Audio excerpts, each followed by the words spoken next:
বিসমিল্লাহির রহমানির রহিম। আসসালামু আলাইকুম প্রিয় দর্শক, অনেক সাধনা অনেক কষ্টের করে সে হেরাগুয়ার পাহাড়ে উঠেছি, যেখানে কোরআন নাজিল হয়েছিল।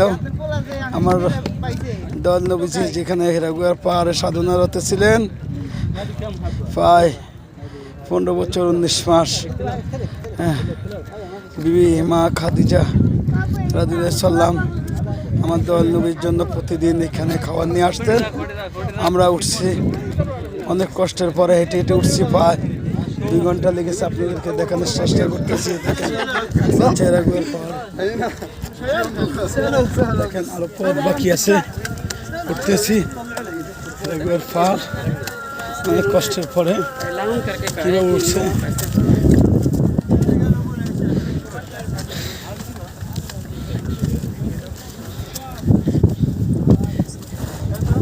আজিজুল ভাই, হেরাগুয়ার পাহাড়ে উঠেছি। আজিজুল ভাই, আপনি নিচে তাই যদি বাবার একটু ধরতেন, বাবার একটু ধরতেন। আগর ওই দিন দুর্বল হয়ে গেছে। হ্যাঁ, আমি পিচ্ছিলে উঠি, টায়ার্ড হয়ে গেছি। পিচ্ছির মানে বয়স করছি, 2 জন উঠা সম্ভব না। তোমরা ওইখানে থাকো, অনেক কষ্ট পরে।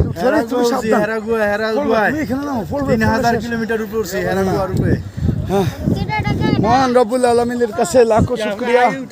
আলহামদুলিল্লাহ আলহামদুলিল্লাহ, অনেক সাধনার পরে হেরাগুয়ার পাহাড়ে উঠেছি। আমার ভাই কবিরার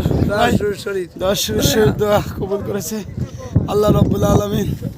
আমাদের এই হাজিরানা কবুল করক, শুকরিয়া আদায় করি। আমাদের সবাই ফকির হয়ে গেছে। দেখেন হেরাগুয়ার পাহাড় থেকে ফকিরি নিছে। সেলিম ভাই, এই যে ফকিরি নিছে, আরেকজন ফকির আমাদের সাথে শুকরিয়া হয়েছে। হ্যাঁ, আপনার আজিজুল ভাই আছে আমাদের সাথে, দেখাচ্ছি। হেরাগুয়ার পাহাড়ে উঠছে, ফিসও দিচ্ছি, আপনাদেরকে দেখাই। দেখেন এ হচ্ছে সে হেরাগুয়ার পাহাড়। হ্যাঁ, ওরে নাই এবারকার।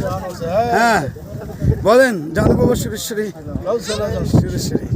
আমার প্যান্টটা রয়ে গেছে, লিখে রাখতাম ব্যাগে, সুরেশ্বরী লিখে দিয়ে যেতাম। ওই যে আমার ওয়াইফ পাঠাই, হেরে পাড়াই। আমি অন্যায় যাবো, হেরে পাড়াই দেবো, পিছিয়ে করলে রেখে ওই কোনা রেখেছি নিচে। হ্যাঁ, ধরতে পারবেন একটু, একজন একটু আগে যেতে। প্রিয় দর্শক, আপনাদেরকে দেখানোর চেষ্টা করতেছি।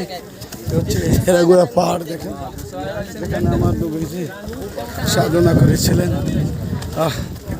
শান্তি মাওলার দরবারে লাখো কোটি গুণ শুকরিয়া, যেখানে এই হেরাগুয়া পাহাড় আমার দল নবীজি সাধন করেছিলেন। দেখে আপনাদেরকে দেখানোর চেষ্টা করি। এই সেই পাহাড় দর্শনে উঠতেছে।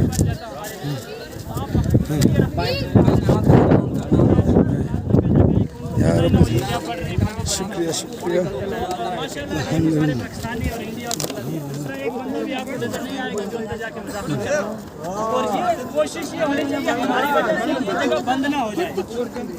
Yes.